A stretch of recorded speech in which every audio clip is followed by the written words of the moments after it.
Hello friends, आपका फिर से एक बार बहुत-बहुत स्वागत है हमारे चैनल दिशा ऑनलाइन गुरुकुल में। तो यहाँ पर हम आपके लिए बहुत ही महत्वपूर्ण वीडियो लेकर आ गए हैं यहाँ पर, जो कि पर्यावरण अध्ययन यानी कि ईवीएस का पेपर है पिछले वर्ष का। क्योंकि अभी जब हमने एनालाइज़ किया पेपर को, बच्चों से पूछा जो भी एग्ज़ाम देकर आए थे, तो उन्होंने बताया और हमने क्वेश्चंस को भी देखा जो उन्होंने बताए, तो उससे यही एक कंक्लूजन समझ आ रहा है कि 80 टू 90 मार्क्स का जो पेपर है वो पिछले वर्ष के फैक्ट से रिलेट बहुत ज़्यादा कर रहा है और बाकी जो बचा है वो भी उन्हीं चीज़ों में से ही आ रहा है इधर-उधर से। ठीक है? तो इसीलिए ये एक नई सीरीज़ आ गई है पर्यावरण अध्ययन के पेपर की। ये जो पेपर है वो हम 2 पार्ट में कराएँगे, इसमें 15 क्वेश्चन होंगे और नेक्स्ट में 15 क्वेश्चन होंगे, ठीक है? और इसमें ये भी समझाते जाएँगे कि भई पेपर में किस तरीके से करना है। क्वेश्चन का आंसर आपके सामने होगा, पर ऐसा नहीं है कि आप ना डिस्कशन को ना सुनें और स्किप करते जाएँ, क्योंकि आपको अगर अच्छे से करना है तो चीज़ों को अगर आप डिस्कस करेंगे तो आपके माइंड में वो बनी रहेंगी। कंसेप्ट भी रहेंगे, अगर वहाँ पे थोड़ा बहुत चेंज होके आता है तब भी आप बहुत अच्छे से कर पाएँगे। इसीलिए ध्यान से सुनिएगा सारी चीज़ों को। और ये कंसेप्चुअल वीडियो नहीं है, बता दूँ। ये सिर्फ़ पेपर सॉल्यूशन वीडियो है जिसमें आपको उसी समय पे कोशिश करी जाएगी चीज़ों को समझाने की। ठीक है? जैसे कि एक कंसेप्ट को हम लेकर बैठ जाते हैं, वो नहीं करेंगे। ठीक है? तो यहाँ पे पहला क्वेश्चन देखिए, पर्यावरण अध्ययन की प्रकृति निम्नलिखित का समर्थन नहीं करती है। तो क्वेश्चन में नहीं और है का बहुत ध्यान रखिएगा, क्योंकि ऑनलाइन एग्ज़ाम होता है, थोड़ा-सा ये होता है कि जल्दी-जल्दी में कभी-कभी कुछ वर्ड पे ध्यान हो सकता है कि ना जाए, मतलब तो ध्यान रखिएगा, बताना मेरा काम है। तो पहला ऑप्शन देखिए, बच्चे कम गलतियाँ करें, बच्चों को करके सीखने का अवसर मिले, बच्चे बहुत से प्रश्न पूछें या बच्चों को खोज करने के लिए पर्याप्त स्थान मिले। ठीक है? तो क्या होगा इसका आंसर? इसका आंसर होगा बच्चे कम गलतियाँ करें, पर्यावरण अध्ययन की जो प्रकृति है इस पर बल नहीं देती है। तो देखिए, आगे देखते हैं, इसको डिस्कस कर लेते हैं क्यों नहीं देती है। क्योंकि देखिए, फैक्ट्स से रिलेटेड क्वेश्चन होते हैं, यही क्वेश्चन होगा किसी और तरीके से आपको मिल जाएगा वहाँ पे। ठीक है? तो अगर पूरा पढ़ लेंगे तो फिर वहाँ पे किसी भी तरीके से मिले, आप थोड़ा बहुत अलग भी आएगा कर देंगे। देखिए, पर्यावरण अध्ययन के लिए बच्चों को स्वतंत्र वातावरण में अधिगम कराया जाना चाहिए। उन्हें शिक्षण भ्रमण भी कराया जाना चाहिए ताकि छात्र प्रकृति को प्रत्यक्ष अनुभव करें, जिससे बच्चे अपने मन में उत्पन्न समस्याओं के समाधान के लिए प्रश्न पूछ सकें। हाँ भाई, पर्यावरण अध्ययन बच्चों को करके सीखने एवं प्रयोगात्मक एवं व्यवहारिक पर बल देता है। पर्यावरण अध्ययन इस बात का समर्थन नहीं करता है कि बच्चे कम गलतियां करें, बच्चे अपनी गलतियों के द्वारा ही सीखते हैं। भाई हाँ, ठीक है। क्योंकि देखिए, जब ये सारे ऑप्शन देख रहे थे तो ऐसा भी लग रहा था कि ये भी ठीक होगा, हो सकता है कुछ और हो, कुछ मतलब ये हो, बच्चे बहुत से प्रश्न पूछे। बाकी ये डिपेंड करता है कि हमने कितने फैक्ट्स को ठीक से अपने मन में विजुअलाइज किया है पढ़ते समय। इसीलिए बोल रही थी डिस्कस करेंगे तो चीज़ें ज़्यादा याद रहेंगी और बहुत सारे फैक्ट्स आपके माइंड में बन जाएंगे। ठीक है? नेक्स्ट क्वेश्चन की तरफ मूव करते हैं, क्योंकि एक क्वेश्चन में आप करेंगे तो यहाँ 30 क्वेश्चन बस मेरा मानना ये है, आपको 60 क्वेश्चन इसमें क्या होंगे, कवर होंगे। तो देखिए, जल्दी-जल्दी करते हैं जिससे आपका टाइम वेस्ट ना हो। एक शिक्षिका ने कक्षा 4th के शिक्षार्थियों को पढ़ाने के लिए पौधे अंतर वस्तु का चयन किया। उसने सीखने के लिए निम्नलिखित अवसर प्रदान किए। ठीक है? अब देखिए, इसमें इन्होंने 3 ऑप्शन दे दिए हैं। समूह में पंक्तियों का संग्रह करना, पत्तियों के आकार, स्वरूप और अन्य विशेषताओं पर चर्चा करना, अपना वनस्पति संग्रहालय बनाना। तो ये 3 अवसर प्रदान किए।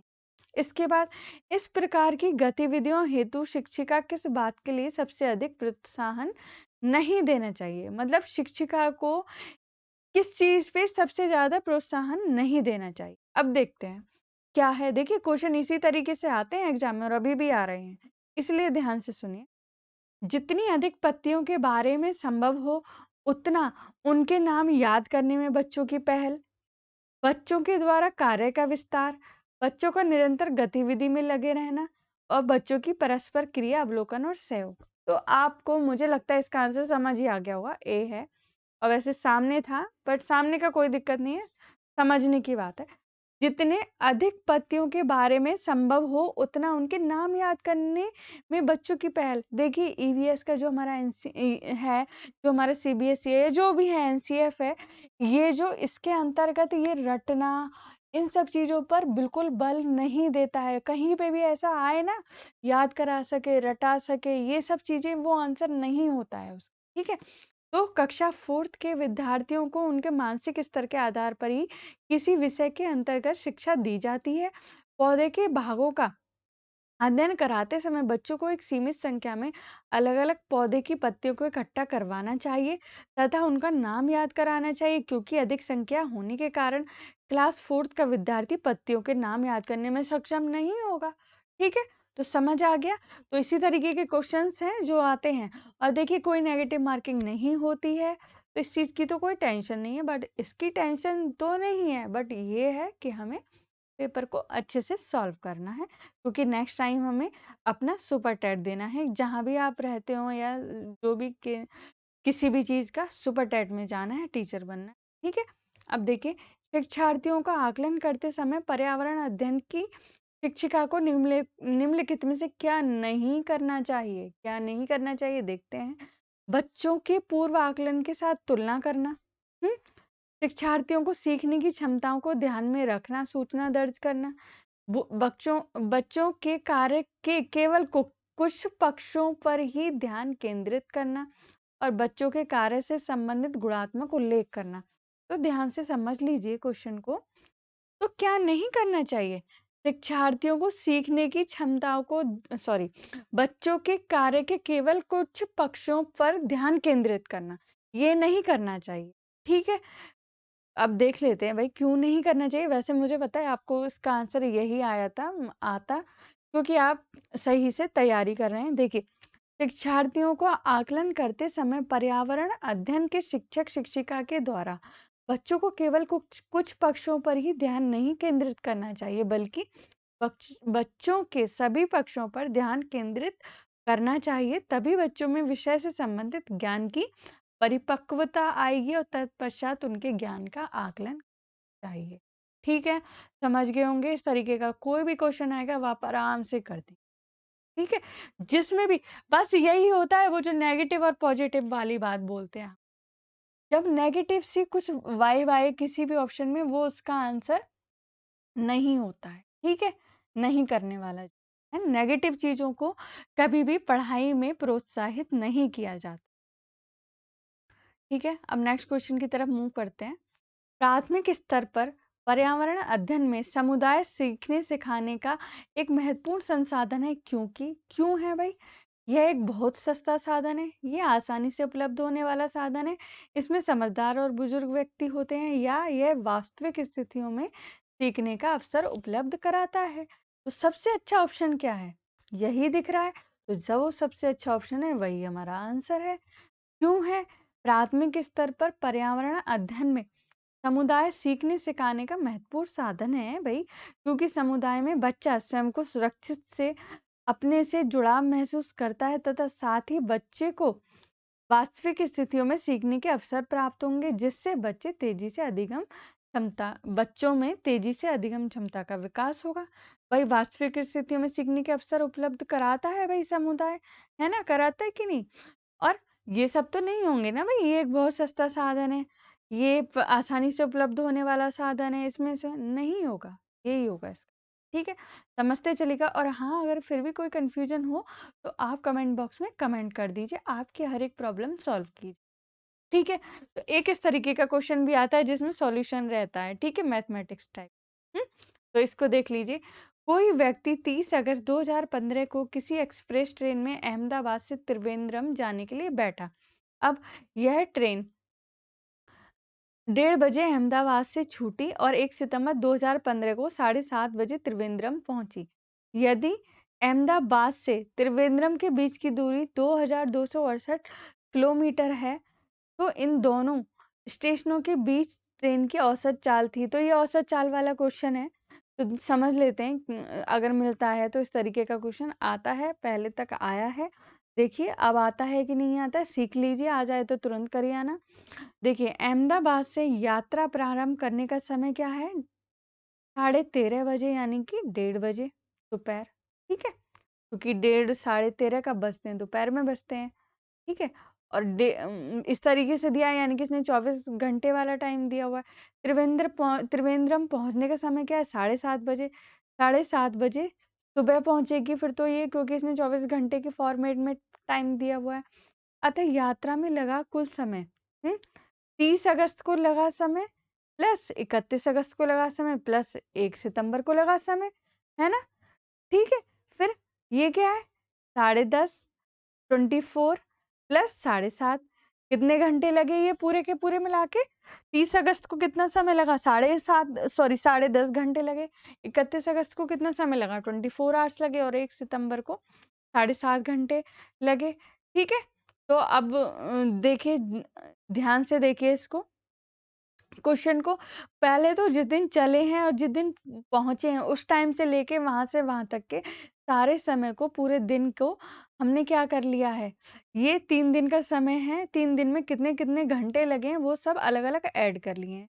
फिर उसके बाद क्या हुआ है, हमने ये 42 घंटा आ गया है जो हमारा आंसर है। ठीक है? अब तय की गई कुल दूरी कितनी होती है? दी हुई है, सॉरी, 2268 किलोमीटर दी हुई है। और ट्रेन की औसत चाल क्या होगी भाई? दूरी बटे समय होती है। चाल का फॉर्मूला क्या होता है? दूरी बटे समय। हम्म तो बस आराम से कर दो। ये क्या है? 2268 अपॉन 42, 54 किलोमीटर प्रति घंटा। अब देखिए, अब क्वेश्चन में एक नई चीज आ गई। अब कह रहा है सारे आंसर मीटर पर सेकंड में दिए हुए हैं और आपको यहाँ पे क्या, किलोमीटर पर आवर में। तो किलोमीटर पर आवर में से चेंज करने के लिए जब हमें क्वेश्चन करना होता है तो उसमें हम 5/18 यानी कि 5/18 से मल्टीप्लाई कर देते हैं तो हमारा आंसर आ जाता है। तो 15 मीटर पर सेकंड। तो मतलब क्वेश्चन समझ लीजिए क्या किया, पहले जिस टाइम से चला है जब तक पहुंचा है, जितने दिन लगे उतने उतने घंटे उन्होंने एक जगह लिख लिए, फिर उनको प्लस कर दिया, फिर दूरी बटे समय से चाल निकाल दी, फिर देखा कि क्वेश्चन में मीटर पर सेकंड में है तो 5/18 से कर दिया। ऐसे ही अगर मीटर पर सेकंड में आपका आया होता और किलोमीटर पर आवर में पूछा होता तो 18/5 से मल्टीप्लिकेशन कर देते। देखिए, आशा करते समझ आया होगा क्वेश्चन, और अगर फिर भी कोई कंफ्यूजन रहा हो तो प्लीज कमेंट बॉक्स में कमेंट कर। अब देखिए, इस तरीके के क्वेश्चन ही आते हैं।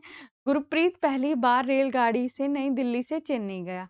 अपनी रेल यात्रा में उसकी गाड़ी के द्वारा निम्नलिखित में से नदी को पार करने की संभावना नहीं है। किस नदी को पार करने की संभावना नहीं है अगर वो चेन्नई से दिल्ली जाएगा? देखिए, एक सोचने वाला क्वेश्चन भी है और जनरल नॉलेज भी है। गोदावरी, गंगा, कृष्णा, नर्मदा, बताइए भाई। तो क्या है इसका आंसर? है बी, गंगा नदी।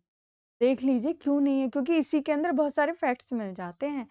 गुरप्रीत दिल्ली से चेन्नई जाने के क्रम में गंगा नदी को नहीं पार करेगा, क्योंकि गंगा नदी दिल्ली के पूर्व से होते हुए बंगाल की खाड़ी में गिरती है, जबकि दिल्ली से चेन्नई जाने के क्रम में गुरप्रीत नर्मदा नदी यानी कि मध्य प्रदेश में जो है, गोदावरी नदी महाराष्ट्र में है और कृष्णा नदी आंध्र प्रदेश में है, इस नदी को पार करेगा। तो इसके लिए क्या है हमारा, जो ये ईवीएस का क्वेश्चन है, ये पूरा का पूरा थिंकिंग बेस्ड भी है, जनरल नॉलेज बेस्ड भी है, मैप बेस्ड भी है।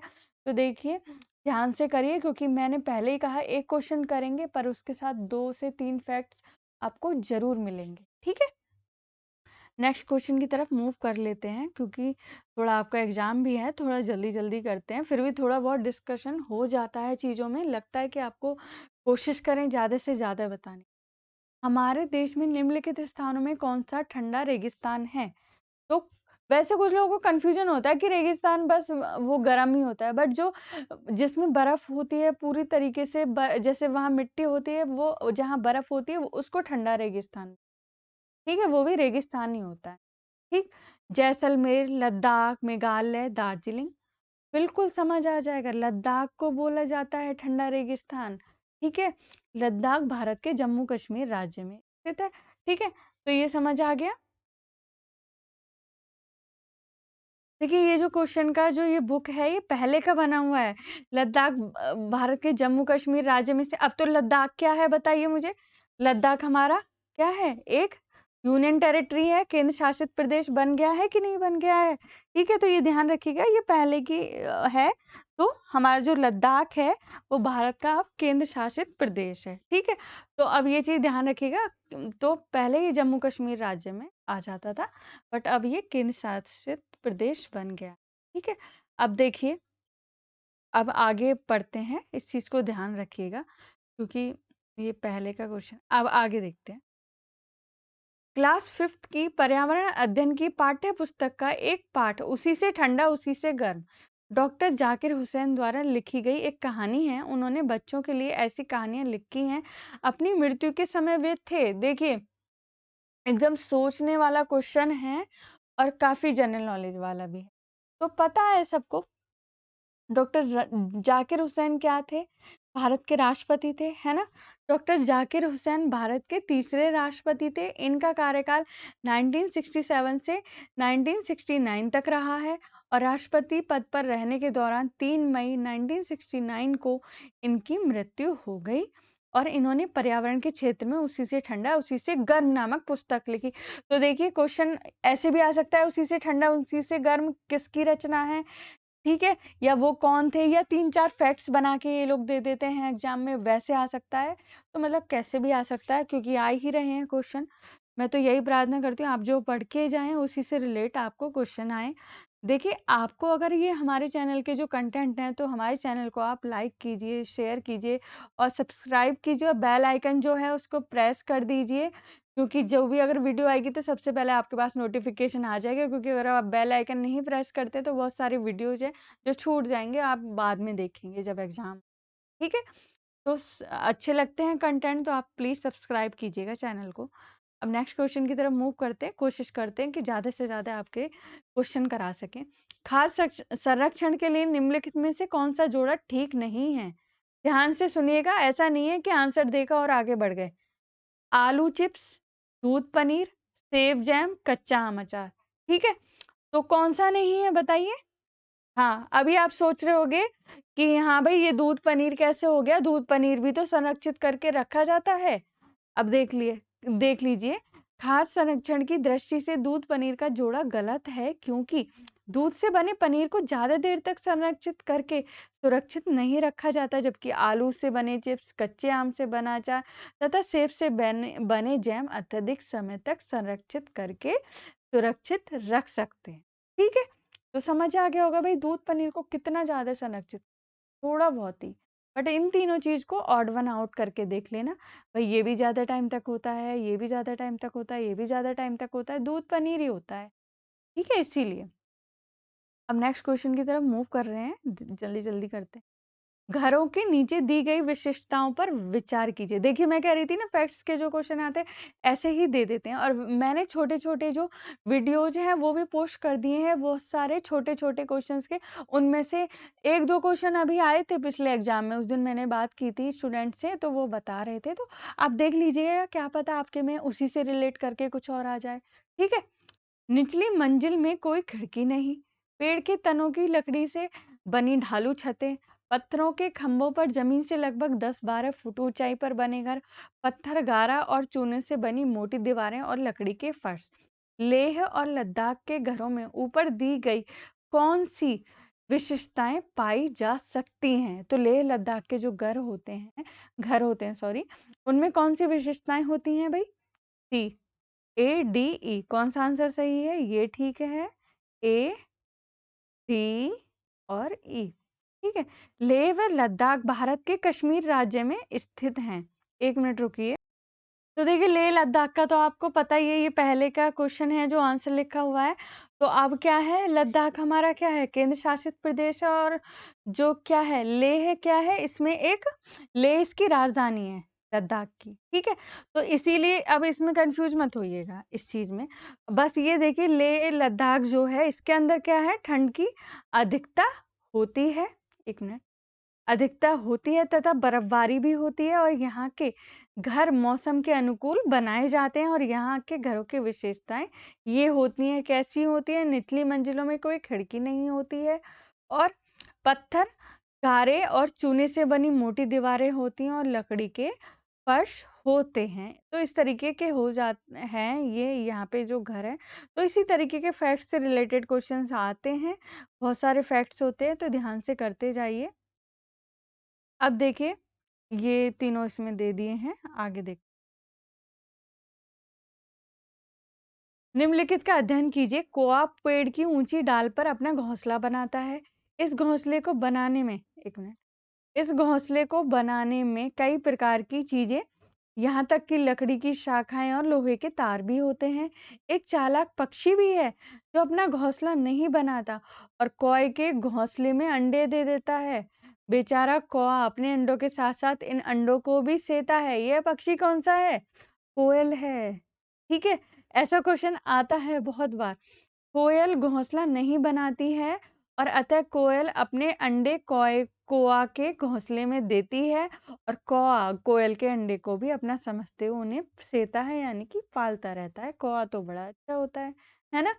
ठीक है, अब नेक्स्ट क्वेश्चन की तरफ मूव करते हैं। देखिए, एक क्वेश्चन कर रहे हैं, फिर भी 2-3 क्वेश्चन उसमें कवर हो जा रहे हैं। अब निम्नलिखित में कौन बीज नहीं है? बताइए, आप बता दोगे आराम से। गेहूं, काली मिर्च, साबूदाना, सौंफ। साबूदाना नहीं है भाई। गेहूं, काली मिर्च एवं सौंफ। तो क्या है? गेहूं, काली मिर्च, साबूदाना, सौंफ। तो क्या है? गेहूं, काली मिर्च और सौंफ तो बीज होते हैं, और क्योंकि इनसे पुनः नए पौधे की उत्पत्ति हो सकती है तो वो इसलिए बीज कहलाते हैं। जबकि साबूदाना बीज नहीं होता है, क्योंकि साइकस नाम पौधे के तने से प्राप्त मंड से बनाया जाता है। देखिए, कभी ऐसा ही आ जाए कि साबूदाना कैसे बनाया जाता है, तो ये भी बता सकते हो भाई, साइकस नाम के पौधे के तने से प्राप्त मंड से बनाया जाता है। ठीक है, तो काफी कुछ कवर हो रहा है चीजों में। तो नेक्स्ट क्वेश्चन की तरफ मूव करते हैं, और कुछ भी कंफ्यूजन है जल्दी जल्दी लिख दीजिए कमेंट में, क्योंकि ऐसा हो जाता है कि कभी कभी हम सोचते हैं यार ये छोटी सी चीज है, पूछे ना पूछे। आप पूछिए, कोई दिक्कत नहीं है, पढ़ाई से रिलेटेड कोई दिक्कत नहीं। ठीक है, रेहाना अपने परिवार के साथ केरल जाती है। वहां उसे ऊंचे वृक्ष दिखाई पड़ते हैं। उसके गृह नगर शिमला के ऊंचे वृक्षों से भिन्न है। उसने केरल में कौन से वृक्ष देखे होंगे? बता दीजिए भाई, केरल में कौन से वृक्ष होते हैं? नारियल होता है ना? सेब कहाँ होते हैं? लीची, चीड़, ये नहीं होते। केरल में नारियल के वृक्षों का बहुआयत मात्रा में पाए जाते हैं तथा ये अत्यधिक ऊंचे भी होते हैं, और जबकि शिमला में पाए जाने वाले वृक्ष कम ऊंचाई के होते हैं। अतः रेहाना ने केरल में नारियल के ही वृक्ष देखे होंगे। ठीक है, तो अगर आपको वीडियो पसंद आ रहा है तो लाइक कर दीजिए, शेयर कर दीजिए, सब्सक्राइब कर दीजिए, और क्या कीजिए, इन वीडियोस को शेयर भी कर दीजिए भाई अपने फ्रेंड्स के साथ, क्योंकि उनकी भी हेल्प हो पाए जिनका भी एग्जाम है, और बेल आइकन को प्रेस कर लीजिए। अब देखिए नेक्स्ट क्वेश्चन की तरफ। बच्चों के द्वारा सब्जी बाजार में इकट्ठी की गई निम्नलिखित सामग्री में से उन्हें पहचानिए जिनके भीतर बीज होते हैं। आलू, टमाटर, नाशपाती, चीकू, भिंडी, करेला, प्याज, खीरा। आराम से आप कर दोगे 2 सेकंड में। टमाटर में होते हैं, नाशपाती में होते हैं, चीकू में होते हैं, भिंडी में होते हैं, करेला में होते हैं, खीरा में होते हैं। ठीक है, समझ आ गया होगा, बहुत ही इजी है ये, तो कोई भी बता देगा। हम्म ऐसे ऐसे क्वेश्चंस भी आते हैं, तो इसीलिए मेरा कहना ये होता है हमेशा कि पहले जो इजी इजी इजी एकदम क्वेश्चन होते हैं उनको सॉल्व करते जाइए, करते जाइए। ठीक है, जिससे आपका टाइम भी वेस्ट ना हो, और आपके माइंड में भी एक जो होता है ना कि हाँ हमारे इतने क्वेश्चन हो गए, वो चीज आ जाती है थोड़ा सा। हम्म ठीक है, तो और ये सब क्या होते हैं? टमाटर, नाशपाती, चीकू, भिंडी, करेला, खीरा बीज युक्त होते हैं, क्योंकि ये फल हैं जो फूल के रूपांतरण से बनते हैं, जबकि आलू व प्याज बीजायुक्त नहीं हो। ठीक है, अब नेक्स्ट क्वेश्चन की तरफ मूव कर रहे हैं। नीता आंध्र प्रदेश जाती है और वहां 2 साड़ियां खरीदती है जो खास तौर पर वहीं बनाई जाती हैं, तो वो क्या कहलाती हैं? ये क्वेश्चन कई बार आया है। तो वो क्या कहलाती है? पोचमपल्ली और कलमकारी। ठीक है, आंध्र प्रदेश की साड़ियों पर जो डिजाइन बनाई जाती हैं उन्हें पोचमपल्ली एवं कलमकारी कहा जाता है। नीता ने यही 2 साड़ियां खरीदी। तो देखिए, सीटेट का जो पैटर्न होता है इसी तरीके से होता है, उसी तरीके से चीजें हम आपको बताने की कोशिश कर रहे हैं, जो कि जिनका भी एग्जाम बाकी है बहुत अच्छा जाए, हमारी यही कोशिश है, और आपकी भी यही कोशिश है। इसीलिए हम आपको बार बार कहते हैं, हमारे चैनल को अभी तक सब्सक्राइब नहीं किया है, सब्सक्राइब कीजिए, वीडियोस को लाइक कीजिए, शेयर कीजिए, और अपना सीटेट का एग्जाम इसी बार क्लियर करके आइए दोस्तों। और ये जो वीडियो है, ये 15 क्वेश्चंस हो गए हैं, और 15 क्वेश्चंस आपको अब नेक्स्ट वीडियो में मिल जाएंगे। देख लीजिएगा जरूर, छोड़िएगा नहीं, क्योंकि हो सकता है कोई भी क्वेश्चन आपको एग्जाम में देखने के लिए मिल जाए, तो आपके लिए ही अच्छा होगा। ठीक है, तो अब इस वीडियो को यहीं एंड करें। 15 क्वेश्चन का जो वीडियो है आपको नेक्स्ट वीडियो में। ठीक है? और जैसे ही वो पब्लिश हो जाएगा आपको फर्स्ट कमेंट में उसका नोटिस भी मिल जाएगा, चाहे आप थोड़ी देर में देख लीजिएगा। ठीक है? तो इस वीडियो को यहीं एंड करते हैं। आशा करते हैं आपको पसंद आया होगा वीडियो। थैंक यू दोस्तों। जय हिंद, जय भारत।